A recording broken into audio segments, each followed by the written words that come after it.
You have to have the courage to start building a great relationship with yourself. Building a relationship with the one you see in the mirror is, from my side, the first step. Everyone talks about the need to be more authentic, but what does that really mean? And how can leaders be more authentic while still being professional? Hi, I'm Jane Singer, and thank you for taking the time out of your day to join me. As ever, it's lovely to have you here as part of our global community that now spans 93 countries. I hope that you're enjoying learning from the many truly outstanding industry leaders, entrepreneurs, and authors who are guests on the show, and that, like me, you always gain some new insights, understanding, and maybe even some inspiration. According to Bert Ohnemueller, 2022 is the year of the whole heart, and that includes taking a more heart-centered approach to what we do, including leadership. In this episode, Bert talks about what a value-based business looks like, why leaders need to be able to lead themselves before they can effectively lead a team, and why successful leaders are like gardeners. Before we get started, if you want an easy-to-read, straightforward view of key shifts and developments in Asian supply chains without reading through endless amounts of bloated text and overly complicated graphs, if you're tired of wasting time trying to piece together the overwhelming amount of information online or in reports, and you just want someone to make it simple, then the current situation could change everything for you. These concise summaries of key news and information help international sourcing execs beat information overwhelm and reclaim their time and their inboxes. You can learn more at thecurrentsituation.net. That's thecurrentsituation.net. I'll leave a link in the show notes and also on our podcast website. Now, let's hear what Bert has to say about leading from the heart. I think that so much of what you focus on is really in line with a lot of the different people who I've been talking to lately, and everyone is coming at it, but from a little different angle. And I like the fact that when we talked before, you had said that this year, right, 2022, is the year of the whole heart. So maybe you want to just explain a little bit about what you see and how you think that's going to be impacting companies. This year, Jane, is the year of the whole heart. It's just a little crazy idea of Bert, because I believe this is what we need. Right. I think we have to leave our head and open our hearts a little bit. And this is not only a romantic talk. When I can share my idea a little bit deeper, I would like to say this is a little bit my personal motivator, if I can call it this way. I really try to do everything I do, especially in this year, with my whole heart, or I don't do it at all. This is my little guideline for the year, and this is what I would love to share with all of our beautiful audience. Yeah, I think that's a really important message. And also, like you said, we're heading into a year that, as you're sharing, would be more focused on the human side of things. Humanity, in my eyes, is the ultimate precondition for any success, especially in business, but also in life. And when I talk about humanity, for me, it is not only a romantic concept. I have spent the last 10 or 12 years trying to better understand the insights from neuroscientists, from evolutionary biologists, and even from the people from the positive psychology. Everything I could learn gives me an idea that we have to have a better understanding who we are as human beings. Why do we think the way we think? Why do we feel the way we feel? And why people behave the way they behave? Once we have a better understanding about human beings, we can bring more humanity into the world. Yeah, I think that's a really important concept. And if you translate that into how you could apply that to business, I know you had touched upon what you refer to as a value-based business. What would that look like? My big mission is the decade of humanity. And this is my approach mainly to the business world. The decade of humanity is a vision about a world where people really like what they do. But even crazier, it's a vision about a world where companies, organizations become role models for the society. How can I become a role model if I'm not value-based? Right. And I think this is what I see in business. We talk a lot about strategies, we talk a lot about challenges, opportunities, but what I really see in 90% of the cases when we have an issue in business, it's always culture. And culture is nothing else than values. We don't have a clear understanding about the values. There is something written on the wall, but do we live accordingly to our values? Right. Are the values clear between us, if I can say that, within the management or within the team? How can a society exist, maintain, and develop itself if we don't have a clear understanding about the values? So I think the value-based, the values, the roots is the most crucial and most essential part for future business success. I think that's such an important point, because I think that in many cases, perhaps over the last decade or maybe even 2 decades, we've sort of strayed away, right, from those core values. So it's interesting to see that yourself, as well as many other thought leaders, are talking about the need to sort of return to these kind of basic values and get back to that level of integrity and what's our mission and how does that serve people. I think it's very interesting that you point that out. You had talked in one of our previous conversations about what you call neuromarketing. How does that work? Neuromarketing really is a combination between the word neuro and the word marketing, right? And this is my explanation. When I talk about neuro, I think it means getting or having a better understanding about human beings. Why do people behave different? If you ask people, they say, I do this and I do that. But if you observe them, how they really behave, often we see there is probably the opposite. And what I think what we need is a better understanding, once again, of how people make decisions. And marketing is our science of doing business. Marketing means trying to have a better understanding of my potential customer. And therefore, I believe neuromarketing can really deliver beautiful new insights in order to better understand consumer decisions, for instance. Understanding that we are much more emotional creatures than rational beings. So we are much more feeling machines than thinking machines. And this is very relevant for marketing. Yeah, absolutely. Because how can I apply proper marketing if I'm not able to really understand the human being? And once again, I would like to say business has always to do with people. Right. Even in the digital world. And the quality of business depends on the quality of your relations. And the most important relation, and this is what I learned also in neuro, is the relation you have with yourself.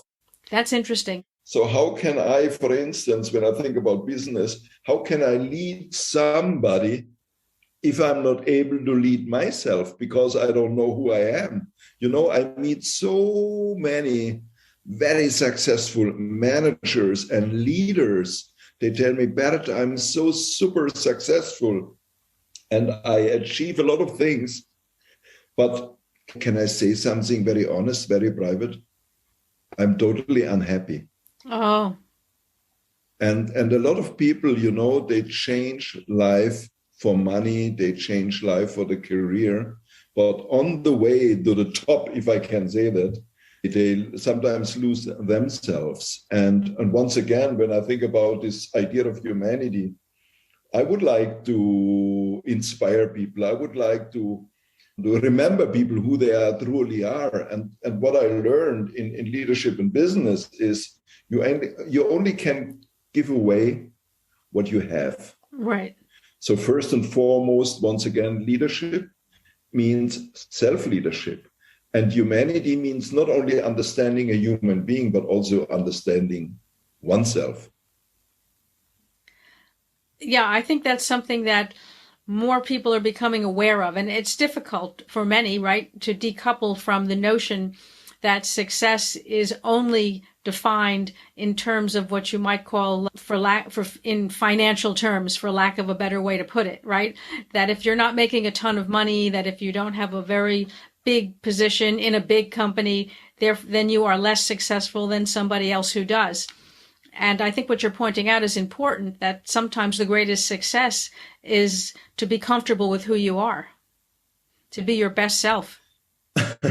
Yeah, I would go even one step further, and I would say success is always a consequence of something else. Right. So I think once when I grew up in the business world, they told me, Bert, you have to be successful in order to be happy. Right. And I spent 40 years in doing that, and I became a quite successful entrepreneur, and I made a lot of money, and I thought, now it's the time to be happy. But there was no happiness. There was no happiness. It's false. It's not true. I would like to make a bold statement. The absolute precondition for success: first, you have to bring yourself into the right emotional state. First, you have to find out who you are. What is your calling? And then success will follow. But we don't believe that. And, we didn't learn that. And I believe, and this is what I learned from biologists, everybody is somebody. Everybody is unique. Everybody has something nobody else has. And therefore, I think it is damn time to wake up and to start the journey of self-discovery and trust in oneself. And then everything unfolds in a very, how can I say that, in a very harmonious way. Yeah. Leadership, in my eyes, great leadership is like being a great gardener. A great gardener has an idea, what kind of garden do I want to have, and what do I have to do in order to make my plants grow. This is what I think what we need is different. And first and foremost, find out what kind of plant are you? What do you need to grow? Yeah, I think that's quite interesting. I mean, like you're saying, for so long, people have been educated to define success in other terms. And now to be able to step back and think about it from that point of view, more from a point of how do I feel fulfilled as a person, and then how can I turn around and work with the people who work for me and help them feel a bit more fulfilled, is an interesting perspective. It's something that's quite new, but I think that it's something that's important to consider. Anybody in your team is somebody's daughter or somebody's son, right? Obviously. But when they are in your team, these people are your children. Even if they have totally different socio-demographics, even if they are older or whatever, and ask yourself, what do children really need in order to grow? And everybody says children want to be seen, children want to be loved, children want to grow, children want to be heard, etc., etc. And exactly the same expectations have the people in your team, your business children. And this is something which is also probably a little bit strange when we talk about, I was overwhelmed as a young entrepreneur with the fact that my team has expectations on myself, which I couldn't handle because I didn't understand. It's not only the salary, it's these other emotional needs which have to be fulfilled. Yes. In order to unlock the potential of the team and the individuals. Yeah, I think that's quite important. And I'm not sure that people who are in leadership roles have the training, right? I mean, I think it's something that's relatively new to be training people to lead from that point of view. I agree again, this comparison. I didn't get a manual how to become a good father, and I did not get a manual how to become a good leader.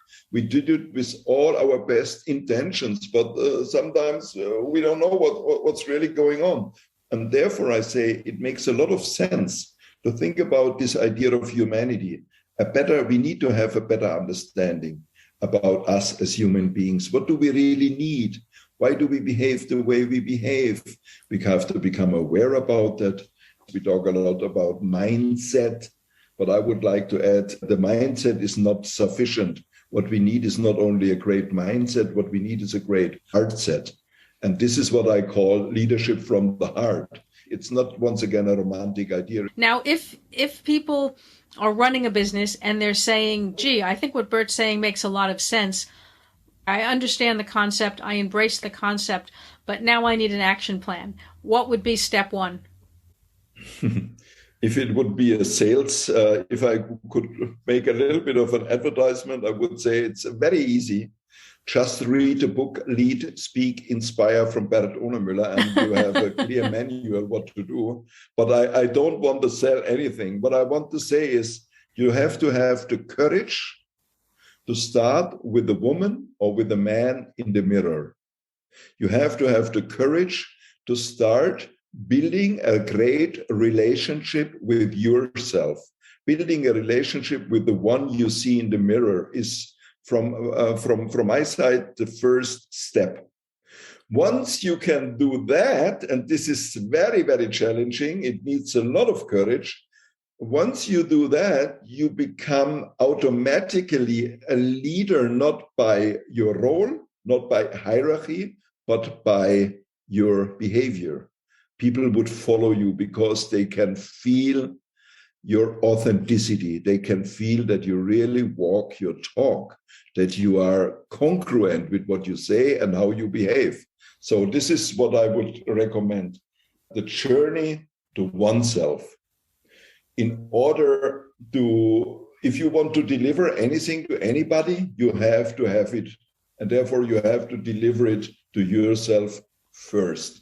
And this has nothing to do with egoism or being egocentric. It is necessary. You have to be fulfilled in order to fulfill. You have to be inspired in order to inspire.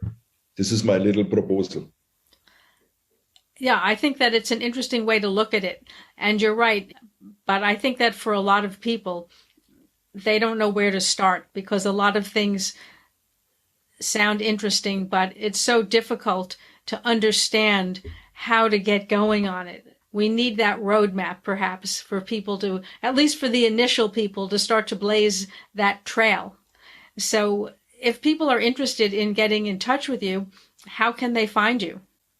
My name is not very, very common, I would say. You can find me within all social media on my website. It's a bilingual website, bmo.de, and you will find me on LinkedIn and all the channels. I like to say without a goal, every path might be the right one. So first of all, ask yourself, where do I want to go? And mainly ask yourself, why do you want to go? Why? What is my purpose? What makes me really excited? When you want to have a manual, I would say there is something which sounds very easy. There is a navigational tool which is delivered by birth without extra cost. It's called EPS. Your emotional positioning system will guide you to your success, to your destiny, to your calling. And the compass of your EPS is not based on geographics. It works on the factor of joy. And Bert would like to say that where your joy is, and this is very, very individual, obviously, where the joy is, there is the truth. And behind the truth lies the success. This is what you have to do. For sure. So start little steps. One little step at a time is all it needs. And therefore, I think this is an invitation. This year is the opportunity. You have your heart, your inner voice already knows. Yeah, I think those are such good points. Well, thank you so much, Bert. It's really been a pleasure. And I always feel so inspired after speaking with you. I'm sure that anyone listening to this will also feel the same. So thank you again. Thank you, Jane. If you enjoyed this podcast, be sure to subscribe on your favorite podcast platform so you never miss an episode. And if you're feeling overwhelmed by the amount of industry information being dumped onto your desk or into your inbox, Then take a look at the current situation, where supply chain execs get only the news they really need, summarized, so that they can reclaim their time and their inboxes. You can learn more at thecurrentsituation.net. That's thecurrentsituation.net. Before you go, don't forget to check out A Seat at the Table's website. You'll find all of the previous podcast episodes, other useful information, as well as how to contact us. You can find it at seatpodcast.net. I'll put links to this and all of the above in the show notes. That's all for now. I'm Jane Singer, and I'll see you in the next podcast episode.